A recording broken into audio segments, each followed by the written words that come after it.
Period. They're like, what's this we business? We don't speak French out here.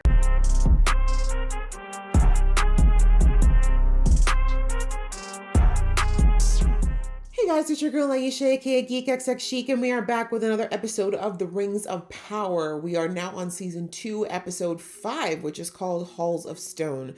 This season's been going by really fast. It feels like episode 5 already, but then I gotta remember we got 3 episodes at once. So it does seem crazy that we're already kind of mid-season, but here we are. Anyways, in the last episode, we had the introduction of one of my favorite characters from the book, Tom Bombadil. Our resident mage managed to find him and basically discovered that it's kind of his destiny to have found Tom, and Tom will help him finally learn how to control his magic because that is well overdue. We saw that the Harfoots met up with another set of hobbits called the Stoors, and anyways, they decided to give them refuge despite the fact that it did bring a little bit of trouble to their door. And we see that the Dark Wizard is looking for our wizard as well. I have a theory that it's potentially Sauron, but I could be wrong about that. But all we know is that he's a dark wizard and he has similar ambitions to Sauron. And then on the elf side of things, we had the elves finally depart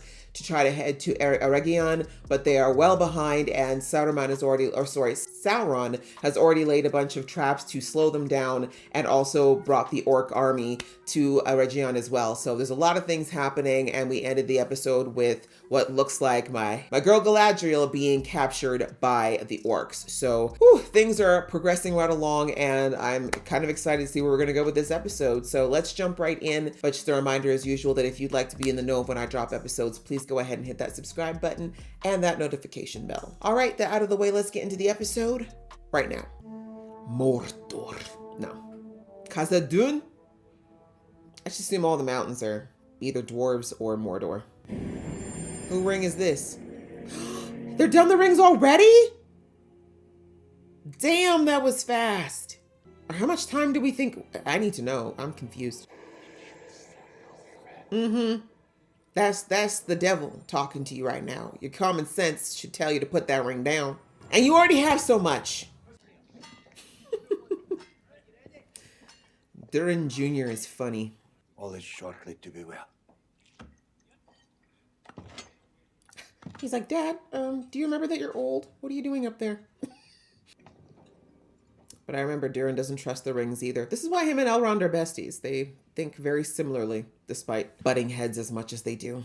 Sire, that's a foundation wall. He said what he said. This is where we are meant to dig. Now do as I say. Unfortunately, he is right on this one, but not for the right reasons. Give me your axe. All right, he'll do it himself. Pass me an axe, please, so I can pass it to my father. Okay, not bad, King. Shift's over! Like, everyone run. We might die. Wow, they made the king do it all? I like that. Sire, don't you think you better stop for some air? Sire. So much sarcasm. These rumblings be making me nervous. Man said, give us light. Next time I order you to dig. In fairness, he did dig that one hole. These rings have been given to everyone who's got like a serious arrogance problem. This is what's so annoying. Pity those who dwell above, slaves to the sun. And also, you talk about slaves to the sun. Try growing your crops without it, King Durin. We are free of its tyranny. You're really not. See how you almost died real quick when the sun wasn't there? It is daybreak once more. And truthfully, if you didn't need the sun, you wouldn't need to make sun shafts, would you? Simmer down. A little arrogant. But our cooperation has achieved this wonder. And today, we embark... Where are the elves? The doors of Durin. The new west gate. Is this the one that says, speak friend to enter? Visible only by moonlight. Guarded by a password. Known only To friends. I remember this door. So a lasting friendship between elves and dwarves. Don't mind him. He hates friendship. He likes when people hate each other, so he has a reason to do what he's doing. You do not always listen. Do you need a nap? Snickers? I find it difficult to stay festive. Because I'm evil. rings for men. Homie said I need you to hurry up and get my plan going before these elves show up and kill me. Again. It is a game you play, is it not? Period. Sowing seeds in others' minds and then convincing them that the fruit is of their own fault. You caught on yet you're still doing it. This is a night for dwarves. Come, we shall speak of men tomorrow. The way he looks like, don't touch me. I'm above you. We cannot give rings to men. The risk. This argument again. There are always some who rise forth and shine. What's the word? How ironic. He's saying all this, not realizing that men will actually be part of his undoing at some point, but... We identified 9 ring bearers 9? with the 9 greatest mortal kingdoms. 9. Exactly, that's a lot. We only got 3s. Elves, it's not fair. We have accomplished great things. You're not listening. You're gonna make the rings, bro. You're making the rings, Celebrimbor. I am sorry. My answer is no. Today, Sauron does not recognize no. Very well. He's like, now I need to go and figure out a way to make you do it. I'll be back. I shall make the 9 myself. Oh, well, there you go. You didn't say he couldn't do it. The scepter is now in yours. Is that not high enough? Right? God. The age of men is upon us, Father. Let us take it. Let us build the Numenor you have always seen in your mind's eye. He's never had a Numenor in his mind's eye. He just wanted power. And now he realizes, now that he has it, oh, look at that. He's still unfulfilled. He never will be fulfilled. Your mother prophesied that you would come to ill ends. Damn. Thanks, Dad? Impress me in the task that I'm about to place upon you. And I will tell you, fail to do so. Wow. I shall have to find other places to make use of you. Wow. What a great dad you have. Now you realize giving him power was a great idea, right? What did you see in the Palantir? I saw myself Oh. lost. Sometimes maintaining stillness of heart is the greatest victory of all, the greatest act of faith one can perform. I don't understand. Me neither. Change to a new path. Addison's kingship is a part of that path, and so are you. I agree with her on this one. I don't think she's going to be able to fight him right now, at least not with sense. You know, no one's listening. They're still mad at her for the war. You should go back to Middle-earth. Find your boy. Isildur needs you. He's trying to steal a man's woman. Anyone deemed loyal to the Queen Regent has been stripped of rank. On whose authority? On mine. Yeah, your whore daughter. And yet overthrowing a queen has earned you a promotion. Dare you reduce my grief to petty ambition? That's exactly what it was. What if Addison is your king? Now Accept mine. it, Father, I beg you. No. You were walking a treacherous path. You are an idiot. Take care to keep your feet beneath you. It's a long way to the bottom. That's right. Your daddy don't love you, and your brother won't either. Captain leaving deck! That's right. Thank you, Captain. Thank you, Captain. Allah bless you, Captain. That's what real loyalty and respect looks like. Y'all can't even relate. Guys, let's go on the ship and leave this hellhole. Does that make you feel better that you yelled? Your own daddy doesn't even like you and you're standing this hard for him? My oldest friends. Anyway, I think you've made it clear enough. who your friends are, Your exactly. friends are. Whoor! Snuggle up to your snakes, sis, because they gonna bite you, I promise. You're in the wrong camp. Oh, look it. You're gonna touch that thing too. You know you will. Hypocrite. Adar's army grows stronger by the day. Go with your gut, King. We must leave now. There's no one there. There's literally no one there. Whoa, that is hella foresight. Damn. That kind of power would test even the most virtuous of dwarves.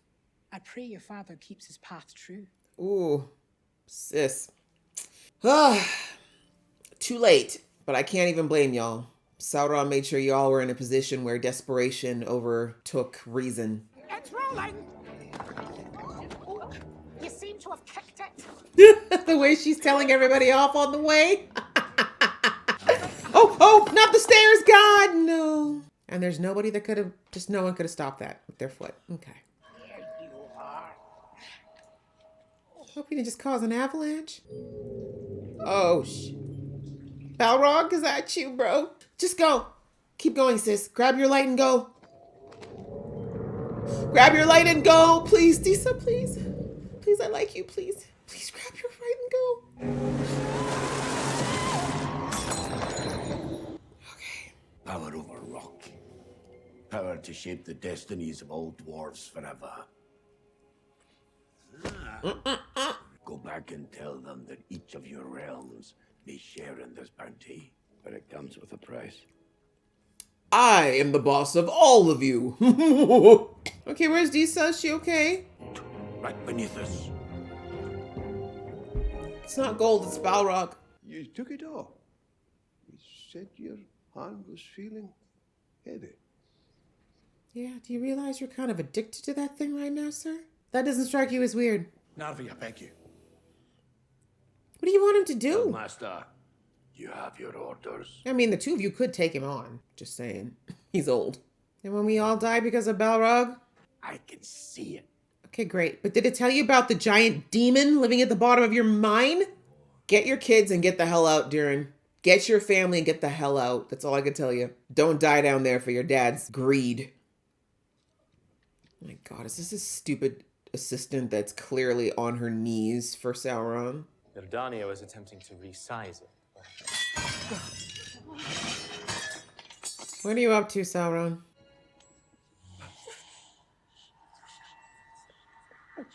So, The One Ring does that. there's nothing to fear. Oh no, there's something to fear right there. So we sought to fortify the alloy by adding more mithril. No. If you'd wanted to do that, you should have...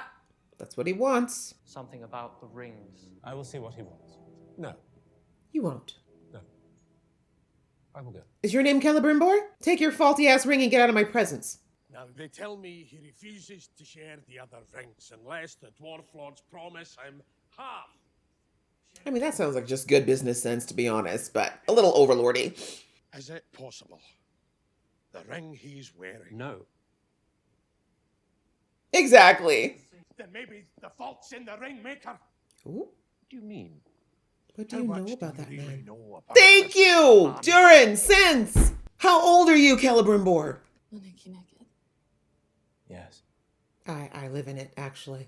and it's It's my domain. things appear as they truly are, Take that into consideration. until I had helped him to heal. Him? You speak of... Look at Sauron go. Master of manipulation. Wow. You will speak to none other of it. Wow. You've known Celebrimbor for centuries, and this bro you've known for 2 days because he's pretty? Y'all weak in the knees. For a moment, you seemed her perfect likeness. I can't. I can't. And look at that. Elves be betrayed by the lower half of their bodies too. So much for wise beings. He's not gone. You know he isn't. Go back to Middle Earth. Numenor sucks now. Fresh hell is this? My son, this is the oldest shrine in Numenor. But it's built by elves. This is all he has. His own daddy hates him. I don't care. I don't even like her. Give it to him, boy. And you are a boy. Remember that. He's about to do something disrespectful. I can feel it. He's gonna smash it. So it's okay. I don't know if you're aware, but I've been promoted to... Exactly. You need to be reminded you're still immortal, bitch. Oh, you need him held to get punched? Oh, you're such a loser. Exactly. He's got friends. You seem to have forgotten, boy. You can die now. And your dad don't even love you enough to save your ass. That's the sad part. That was a murder attempt. You can save your life now. Kill him. I'm dead ass. He tried to take your life. What are you gasping for?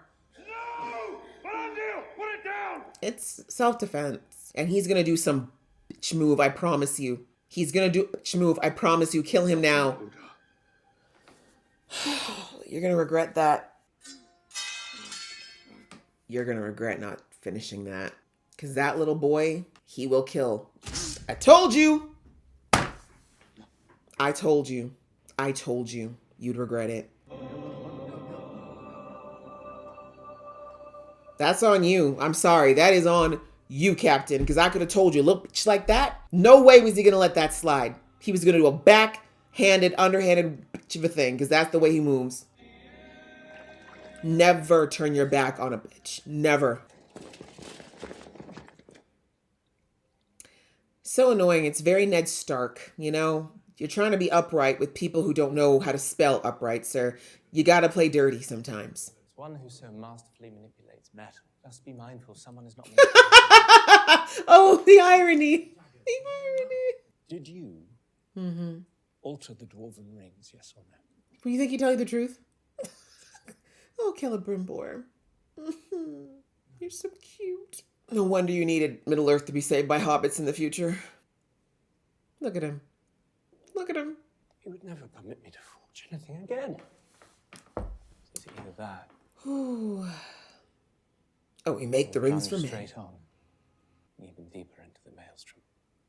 Oh, so masterfully spun. Damn! Your desire to partner with the elves has saved our kingdom. Not him listening to you now when he's completely wrong. Oh, be my son again. How much do you want it? The position, the privilege, the approval versus what you know in your heart is right. Disa, grab your babies and leave this mountain right now. Durin, what did He's he wearing say? that necklace. Swear to me that you will never wear one of those rings. Or is he already wearing one? I swear it. You really, really need to leave that mountain immediately. We have failed. Every one of us. Wait, whoa, what? Were carried out to the most Period. They're like, what's this wee business? We don't speak French out here. We must atone for our mistakes in the only way we can, by completing the rings together. Oh, Celebrimbor. My God. My God. They must redeem us all. The way you even know that what you're saying is nonsense right now. New designs, new alloys, a new process. My brother, this is the time to quit. Immediately. Just be like, oh, I gotta go to the bathroom and never come back. Have I made myself plain? Yes. You are very plain. Like a violin, he played your sins. Your master may seem unreasonable. But that is because I've created a villain out of him, so I still look good. That ego, that ego, that ego, Celebrimbor. That ego. Look at her. The only ring she wants you to complete is the one around her finger. Don't stress now, Celebrimbor. This is all because of your ego. If you had humility, you would have sent word already or tried. So y'all don't have lookouts in Eregion? These orcs really just rolled up on you in daylight and y'all didn't see this coming? Bye, Eregion. Galadriel was right. You must send the army to Eregion this Too moment. late. I sent them to Mordor. Our armies cannot defeat both Adar and Sauron. Not alone. That part he's not wrong about. Damn, they had time to build trenches? These orcs know how to work, I'll give them that. Where are the tree ants when you need them, by the way? They cut down how many trees to make this? Come on, what was her name? Lilybeard or whatever, come on. It's the time to be stomping on some orcs. Yeah, laugh from outside the cage, because this cage is to protect you from her.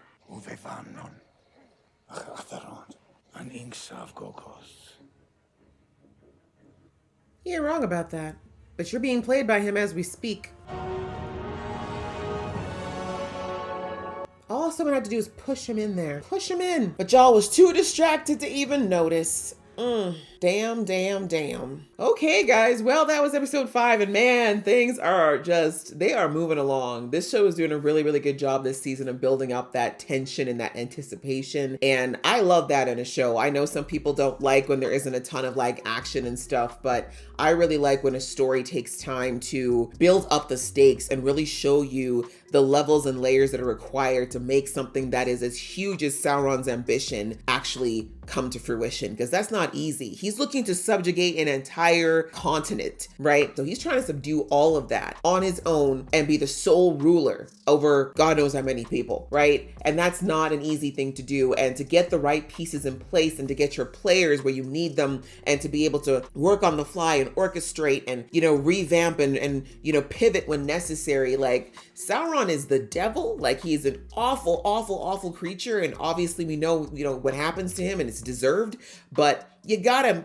admire the genius. You gotta admire the amount of time and effort and work. Like, if he wasn't working for such terrible means, he'd be such a powerful force for good. You know what I'm saying? Like, that is a brain we cannot underestimate. But anyways, I think the highlights of this episode for me, I think, it's sad to see what's happening in the mines. I mean, Disa, the hard place she's in, because she did push for taking this whole idea of the rings to Durin. But as I said in the episode, she was put into a desperate place. They all were. Sauron, again, with his long-term planning, was like, the only way that these elves, who he knows are intrinsically stubborn, the only way that they would even think of compromising is if it's in their best interest. And they're not quite as prideful in the way that the elves are or men are, but they are prideful in the sense of, their own world. But the point is, dwarves were separatists, right? Not as much as hobbits, but they were very much separatists. And so he knew that to get them to play ball was something that the rest of Middle Earth was a part of, that he had to create a situation that forced them to play ball. And we saw that that was by taking out the sunlight, by creating a situation where if they didn't play ball, it would mean the end of all of them, or at least a good chunk of them. Because he also knows that dwarves don't want to live above ground, right? Because that was a simple solution, quite frankly. They could leave the mountain. They could have moved above ground where there's sun, but that's not their life. That's not their world. So anyway, we see that unfortunately,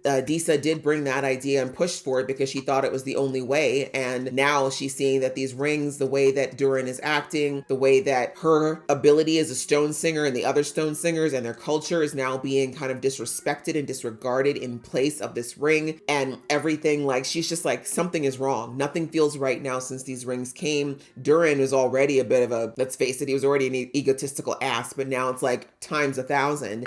And now, more importantly, I'm pretty sure it's Balrog that she just talked to down there.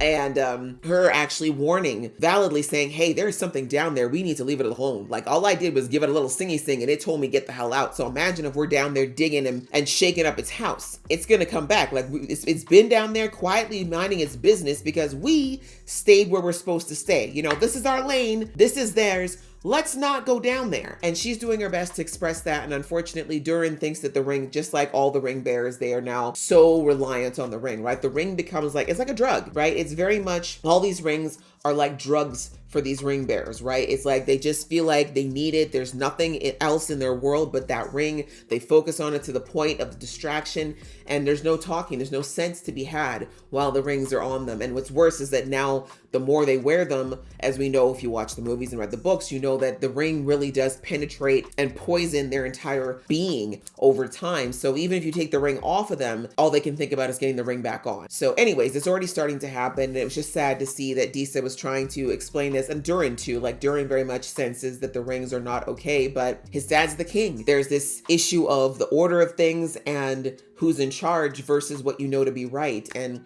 while I would have loved if Durin had taken his Disa and said, let's take our kids and get the heck out of here with anybody else who feels the same way, I get why he can't. Like, that, he's very loyal to his home. That's still his dad. And I guess he's still of the mindset that maybe he'll be able to talk sense into him. And I think that's why he took the necklace back, is because he thinks at least if I still have some level of authority, I'll be able to do something. But also, I mean, let's face it, he doesn't want to get told off by those stupid old elves as well too. I mean, he grew up with a life of privilege. I get it. But anyway, we'll have to see how things go. We see that he promised Disa he'll never wear a ring, but I don't think, I'd have to go back and check. It's been so long since I read these books, guys, but I don't think he kept that promise. But don't hold me to that. Anyway, so that's the mines at the moment. It's sad, but we'll have to see how we go. And then we go to humans. We had a lot of human focus this episode. We see that right now that the queen basically decided that she does not want to fight her uncle as far as the kingship. She's like, look, I don't agree with it. And I know that there are people out there who feel the same. However, the Palantir,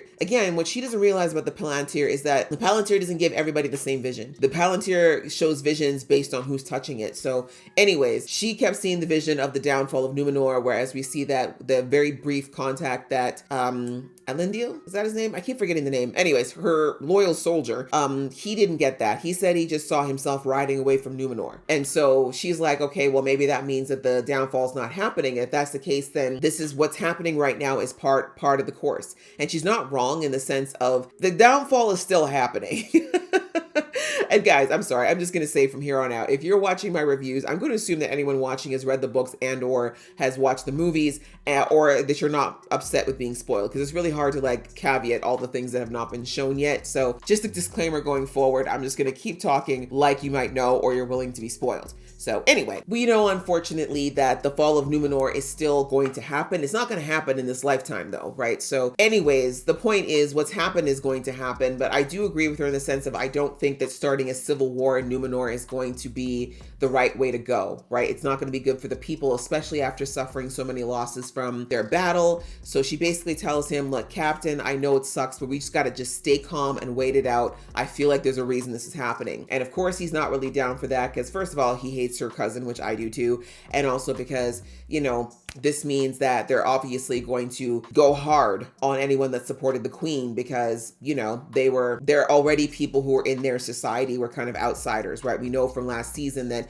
people who were friendly to the elves still believed in some of the elves' ways. Those who were just basically not anti-elf were not looked up to very well in the kingdom beforehand. So now with this coupled with being loyal to the queen, it's just like another reason for them to get crapped on. And he wasn't wrong. We saw that as soon as possible, and again, I don't know how much of this directly came from the new king and how much of it was his Jazz son, but either way, we see the persecution has started, right? Everyone that was loyal to the queen, everyone that went to battle, they all lost their rank, they all had to turn in their armor, things like that. But we see that, of course, the people who've been under that captain for years, the loyalty to them goes deeper than just position. So, of course, they still recognize him. But we see that the son was just, again, we all know with a boy who has absolutely no self-esteem and no self-worth that he's going to be bitter and angry. And that was the case with that little witch. And on top of that, we heard his own dad say, you know what, your mama said you was going to die. Your own mama said that you were going to have a bad life. And you know what, that might happen if you don't make me happy. Like,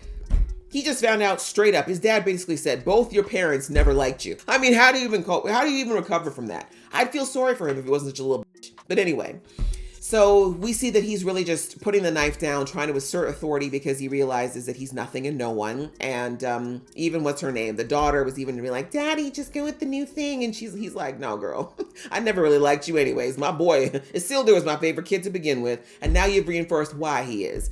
But anyhow, we see that it all came down to even that scene in the church. We know that those, I say church, but those religious houses, they were set up by the elves, right? They were of an old religion that was brought to them by the elves. And last season, they already talked about how some of the Numenorians hated that. They actually wanted a lot of these temples taken down, but the old king allowed them to stay because he said, you know, not everything between the elves and humans needs to be, you know, a battle. But anyways, they were there saying their goodbyes to those who at least believe in that religion, were there, you know, performing their funeral rites. And of course, the little bitch came in and decided to interrupt the ceremony. Couldn't have just given them till afterwards, but no, he's like, no, we're going to tear it down for a new aqueduct. He was purposefully being egregious and disrespectful because he knew it was going to be hurtful. And he knew that it was just, again, a way to oppress these people. And unfortunately, we see things got escalated, which I knew would happen. And my boy, I can't remember his name right now, but yes, one of the captain's most loyal people, he got into it with this. I mean, he's been getting into it with him since episode 1, really. But anyways, we see they were fighting and he actually almost tried to drown him.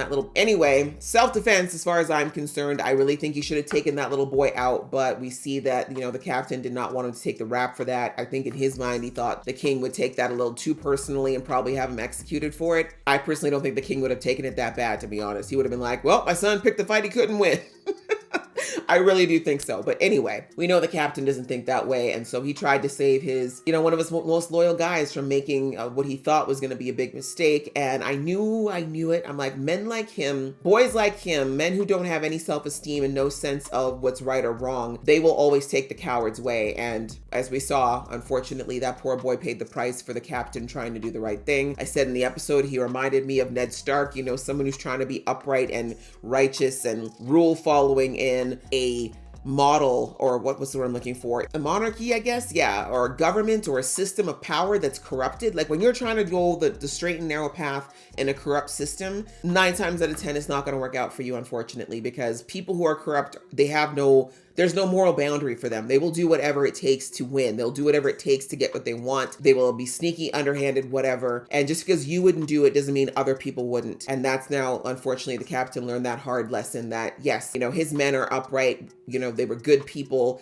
They were men with standards and morals. But these new people, the people in charge now, they're not those people. They're going to do whatever they want. They're not going to care about what's fair, what's right, or what's good. They're going to do what they need to do to maintain power. So now that he's seen that, I'm hoping that he understands that. I think this is what's going to drive him to leave. I said it. I think that him and whoever's loyal to the queen, they need to leave Numenor. At this point in time, if they're not going to try to revolt, they need to get the closest ship they can and get the hell out, because it's not going to be good for them going forward, and it probably never will be again. I do think I said that in the last episode, that a subsection of them need to go back to Middle Earth, and that's probably pretty much where they're going to stay for the next few thousand years. So anyways, and it's for the best, because as we all know, Numenor does not meet a good end anyways. So anyway, that was pretty much what happened in the human world. Super sad for my man there, and I really like that character as well. I'm sad that he had to go, but this is the way it's going to be for the rest of this season, and probably for a lot of this show. We're going to lose a lot of characters we like, because yeah, we all know where this path leads. So I think that was pretty much the majority of it.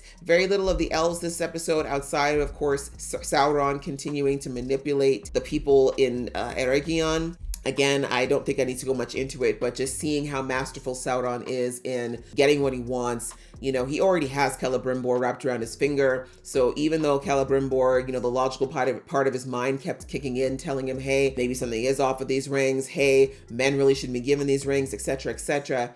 We see that at first, Sauron kind of tried to push him, but when that didn't work, he basically needed to figure out a way to circumvent him and to kind of pull his legs out from under him. So we see that he made a very purposefully faulty ring, gave it to that girl.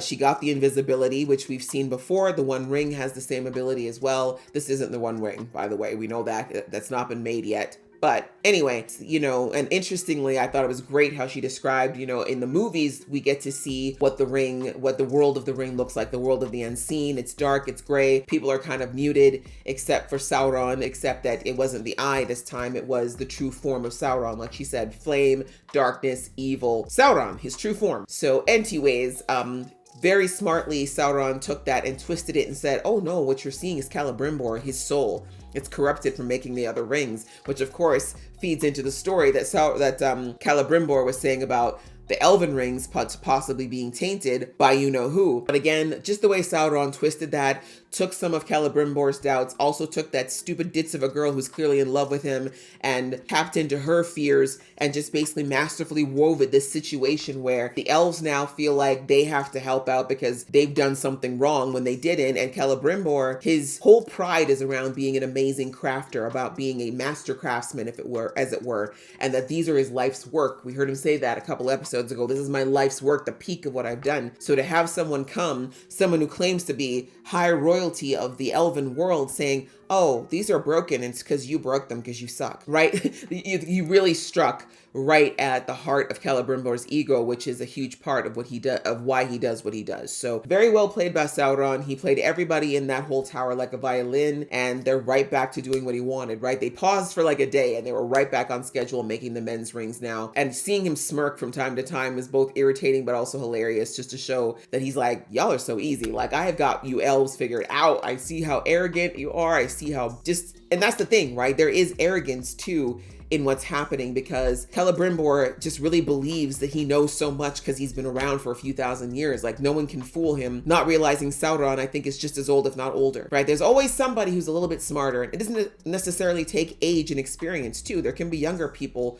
who are very capable of being conniving or can manipulate their way around you. In fact, even Sauron saying in the episode, oh, you talk about, the manipulation of the rings, you need to be careful if someone's manipulating you, to Celebrimbor, like as he's manipulating him. him. Like, it's actually just, as I said, it's fascinating and frustrating to watch this web being spun and seeing all these victims just fall into the trap. But it's realistic. This is the way the world works. Master manipulators, master con artists, this is how they work. They study their prey and they figure out how to make their traps, and 9 times out of 10 people fall into them. And so there's only a handful of people so far that have not fallen into it. Elrond, my man Durin, you know, a handful of them, but we see that Sauron is not even trying to get to them. At this point, he's just like, I'm just gonna circumvent you. If I can't get you, I'll find a way around. So you gotta admire the dedication. That man took way too long with this plan to abandon it now, and I can't blame him. I can't blame him for doing all that he needs to do, including reform his entire body after being stabbed a million times to make sure that plan comes to fruition. You know what I'm saying? Like, the man's evil, but I gotta respect the hustle. He's a really, really good example of tenacity, people. Take notes. Not on the evil part, but on the tenacious part. So yeah, that's basically what happened at the tower. Celebrimbor is back to making these rings, but he knows in his gut, in his heart of hearts, in his gut, that he made a horrible mistake, and that making these rings is a mistake, but he doesn't know any way out of it. He can't see his way out of it. And again, that has to do with his ego. Humility would be, I made a mistake and I'm not going to continue. I'm going to stop making mistakes. But ego is, I'm going to fix it. I'm going to cover it up to continue my legacy of being a master craftsman, right? Even the whole thing where he blamed the rest of the workshop. I was like, what? They followed your orders, bruh. They were literally just living their lives and you told them to make these damn things. And now you're like, no, we all screwed up. Huh? I was with the girl, like, no, we followed your specifications to the letter, actually. But anyways, this is what happens when you've got an egotistical master, unfortunately. It's a great lesson for all of us as well, not to let our egos get into our better judgment, because like I said, humility will always serve you. And if he was being humble right now, Celebrimbor would not be in this position, and he wouldn't be able to be manipulated either. But he's an elf, right? Unfortunately, this is one of their biggest flaws. And then we just got a tiny touch of eventually back at Linden. We see that Elrond finally got there. It was a little bit too late though, because we see that the king was getting a lot of pressure from the rest of his army to send people off to, I don't know if he did, I'm thinking he did, but he was getting pressure to send his army to Mordor to try to attack them. But in his heart, and also because of the ring, the king knew that something was off with this plan. And then Elrond did show up and say, hey, we need to go to Eregion right now because that's where Sauron is and a bunch of orcs. And the king said that's impossible. So I take that impossible to say that they've already sent forces to Mordor, which means, I mean, I'm sure there still are orcs at Mordor, but even if they take them all out, that's not going to be the heart of the problem, right? But anyways, we see that he follows up with saying, we cannot fight Adar and Sauron. That's too much. Like, we're going to lose. We need allies. If we're going to make an attack like that, we need to make like a full scale attack. We need some dwarves in there. We need some humans. We need people. So he's not wrong. That's not the kind of battle that the elves are ready for right now. So I don't know what they're going to do. We're going to have to figure it out, but Elrond is there. So hopefully he's got a plan of some sort. But yeah, another good episode. As I said, I'm liking seeing how they're slowly but surely building towards what's going to be a very interesting climax. Whatever happens at the end of this season, I don't think is going to be our major culmination point, but I am very curious as to how far we're going to go with this series, because 5 seasons is a lot. We're obviously, I shouldn't say obviously, I don't know if there's a plan to maybe take us all the way up to like before The Hobbit starts. Probably. That's probably where I'm thinking, yeah, that might be where they're planning to take us, is up to the point where The Hobbit kicks off. But either way, I just know that this is a lot of fun and I am enjoying this season a lot, and wherever it's taking us, I am ready to go on that journey. So anyhow, I hope you guys enjoyed watching along with me. If you did, please show some love and I will see you in the next one.